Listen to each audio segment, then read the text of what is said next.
अस्सलाम वालेकुम नाज़रीन, मैं हूं मोहम्मद हफीज़ ख़ान आज के नए व्लॉग के साथ। और आज हमारा मौजू है मैं और मेरी किताबें। अभी मेरा एक नया नावल, उर्दू नावल रिलीज़ हुआ है। बुक कॉर्नर जेलम, वो मेरे पब्लिशर हैं, उन्होंने किया है। उसका नाम है हैदर गोट का बख्शन। ये इस वक्त मेरे हाथ में है, आप इसका टाइटल देख सकते हैं, हैदर गोट का बख्शन। ये नावल लिखा गया था इसी साल के शुरू में और अब ये अक्टूबर में शाया हुआ है। ये नावल, इस पर मैंने बहुत मेहनत की और ख़ास तौर पर उन मौज़ूआत को मैंने छेड़ा है कि जिन मौज़ूआत पर पहले या तो नहीं लिखा गया और अगर कहीं लिखा भी गया होगा तो बहुत कम लिखा गया होगा। इस कहानी में जो बेसिकली वो 3 ट्रैक हैं। इसमें एक ट्रैक तो है हमारा जो जिसे आप कहते हैं ना कि लायर्स पॉलिटिक्स, वकला की सियासत, कि वकला की सियासत जो तहसील लेवल पे या ज़िले के लेवल पे या सूबे के लेवल पे वो कैसे होती है, ज़िले में जो अदालतों को कैसे कैसे बहरानों का सामना करना पड़ता है, वहाँ वकला के मसाइल क्या होते हैं, वहाँ डिस्ट्रिक्ट जुडिशरी के मसाइल क्या होते हैं। ये सारा इसका मैंने एक तरीके से इसको कहानी में शामिल किया है एक ट्रैक के तौर पर, ताकि हमारे पढ़ने वाले जान सकें कि हमारा जो जुडिशल सिस्टम है वो डिस्ट्रिक्ट लेवल पर, तहसील लेवल पर या सूबाई सतह पर आप उसे कैसे देखते हैं, वो कैसे है। इसमें एक दूसरा ट्रैक है, वो है रिटायर्ड ब्यूरोक्रेट्स के बारे में। हमारे यहाँ ये है कि जब भी कोई एक बड़ा नामवर ब्यूरोक्रेट हो या नामवर ना रहा हो, तगड़ा ब्यूरोक्रेट हो, जैसे ही वो अपनी सर्विस पूरी करके सरकारी मुलाजमत से रिटायर होता है तो वो लोग या वो प्राइवेट बिजनेसमैन जो या वो लोग जिनका कहीं ना कहीं से उस महकमे से, जिस महकमे से वो रिटायर होते हैं, कन्फ्लिक्ट ऑफ इंटरेस्ट रहा हो, उनका उन महकमे से काम पड़ता रहा हो, जिस महकमे के वो सेक्रेटरी थे, जिस महकमे के वो मदीरुल महाम थे, उससे उनका वास्ता पड़ता रहा हो, तो उनकी कोशिश ये होती है कि वो भी चूँकि उसी फील्ड में काम कर रहे होते हैं, उनका बिज़नेस उसी फील्ड से मुताल्लिक़ होता है, तो उनकी कोशिश होती है कि वो उस रिटायर्ड होने वाले सेक्रेटरी साहब को या ब्यूरोक्रेट को या कोई बड़ा और मनसब रखने वाला शख्स है तो उसको अपने यहाँ बड़ी ही मिन्नत तरले से, बड़े मिन्नत समाजत से अपने यहाँ पेशकश करते हैं जॉब की। और जॉब की होती, जनाब आप हमारे यहाँ को मुलाजमत नहीं कर रहे, आप तो हमारी रहनुमाई कर रहे हैं, आप हमारे रहनुमाएँ हैं, आप हमारे कंसल्टेंट होंगे, आप हमें मशवरे दिया करेंगे हम अपने कारोबार को कैसे बढ़ावा दे सकें। लेकिन उन्होंने उनको अपने यहाँ मुलाजमत पुरकशिश मुशाहरा ऑफ़र किया जाता है लाखों रुपए में, और उन्हें अपने यहाँ जब बिठाया जाता है तो फिर उनसे शुरू में अपने काम जो उनके रखे होते हैं उस महकमे के, जिस महकमे से वो ताज़ा रिटायर हुए हैं, तो उनसे उनके वो काम निकलवाने की कोशिश की जाती है। और जैसे ही वो काम निकल आते हैं या वो जो शख्स जिनको रखा गया था अपने यहाँ बतौर कंसल्टेंट, बतौर मुलाजिम या जो भी कह लें, बतौर पार्टनर के, और जब वो अपने उनके काम करवाने के काबिल नहीं रहता या वो सारे काम उनके हो चुके होते हैं तो उसको किक मार के निकाल दिया जाता है। इसी तरह एक ट्रैक और है, और वो ट्रैक है हमारे यहाँ उन लोगों का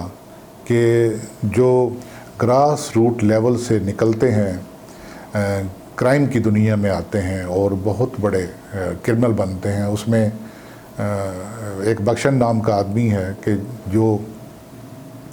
राइज़ करता है एक बड़े ही छोटे पैमाने से। फिर आप देखते हैं कि हमारे यहाँ ये जो रोड साइड पे ट्रक होटल बने होते हैं, जब आप सफ़र कर रहे होते हैं जीटी रोड पर, तो आप देखते हैं कि कुछ होटल ऐसे होते हैं जिनमें बहुत रश होता है। तो मैं सब होटल्स की बात नहीं कर रहा, तो उसमें कुछ होटल इस वजह से भी बदनाम रहे हैं या बदनाम हैं कि वहाँ पर मेल और फीमेल प्रोस्टिट्यूशन दोनों होती हैं, और वहाँ जो ट्रक ड्राइवर्स वहाँ से गुज़रते हैं उनको वो प्रोस्टिट्यूशन का मौका दिया जाता है। और फिर वो ऐसे शख्स जो इन तमाम कामों में मुलव्वस हो, इन्वॉल्व रहा हो, वो कैसे पुलिस को अपने काम पे लगाता है, वो कैसे ब्यूरोक्रेसी को अपने काम पे लगाता है, وہ کیسے ایک بادشاہ گر بنتا ہے اور لوگوں کو سیاست میں دخیل کرتا ہے، لوگوں کو سیاست میں کہاں کہاں اوپر لے جاتا ہے، اور وہ شخص ہوتا کیا ہے۔ تو یہ اس میں یہ ملٹی ٹریک ناول ہے، تو اس میں آپ دیکھیں گے، اس ناول کو پڑھیں گے کہ اس ناول میں کتنی گتھیاں ہیں، کتنی گنجلک باتیں ہیں جو آسانی سے بیان کی گئی ہیں قاری کے لیے، اور قاری دیکھے، پڑھے اور سمجھے کہ ہمارا جو آج کا معاشرہ ہے، ہمارے آج کی معاشرت میں ایک عام آدمی کے لیے کتنے عذاب ہیں، کتنے مسائل ہیں، اور ان مسائل کی سنوائی کیسے ہو رہی ہے یا کیسے نہیں ہو رہی۔ اس میں دیکھا یہ جانا چاہیے کہ ہمارا جو جوڈیشل سسٹم ہے وہ کیسا ہونا چاہیے، ہمارا سماجی نیٹ ورک ہے وہ کیسا ہونا چاہیے، کیسے آنکھ رکھنی چاہیے ان لوگوں پر کہ جو چھوٹے لیول سے اوپر آتے ہیں اور وہ کرائم کی دنیا کے بادشاہ بن جاتے ہیں، اور پھر وہ کرائم کی دنیا میں اپنا ایک علیحدہ سے ریکارڈ قائم کرتے ہیں اور ایک دنیا کو وہ آگے لگائے رکھتے ہیں۔ تو یہ سارے لوگ، کیا یہ لوگ ناکام ہوتے ہیں؟ کیا یہ لوگ کامیاب ہوتے ہیں؟ کیا محض دولت کا حصول ہی کامیابی ہے، یا اخلاقیات کی بھی کوئی حیثیت ہے یا نہیں ہے؟ یہ تمام باتیں اس ناول میں آپ کو پڑھنے کو ملیں گی۔ اس ناول میں بھی کوئی ہیرو نہیں ہے، کوئی ویلن نہیں ہے، سب نیک نام لوگ ہیں، لیکن ان نیک نام لوگوں کا جب پردہ اٹھتا ہے تو ان میں سے کیا نکلتا ہے؟ نیک نامیاں نکلتی ہیں، بدکاریاں نکلتی ہیں، یا کیا کچھ آپ کو دیکھنے کو ملتا ہے؟ جب یہ ناول حیدر گوٹ کا بخشن، جب اس کا آپ پہلا صفحہ کھولیں گے تو آپ کو یہ سب کچھ دکھائی دینے لگے گا کہ اس ناول میں کیا ہے۔ اس ناول کا جو انتصاب ہے وہ میں نے کیا ہے معاشی حبس، جنسی بے توقیری اور سماجی دراندازیوں میں پھڑ پھڑاتی زندگی کے نام۔ یہ ناول بک کارنر جیلم کے ہاں دستیاب ہے، جن کا فون نمبر ہے 0321 544 0882 0321 544 0882۔ ان سے یہ ناول آپ آن لائن بھی منگوا سکتے ہیں، ان سے رابطہ کیجیے، ناول پڑھیے، اور یہ یقین جانیے کہ یہ جو آپ کا وقت ہے اس کو پڑھنے میں صرف ہوگا،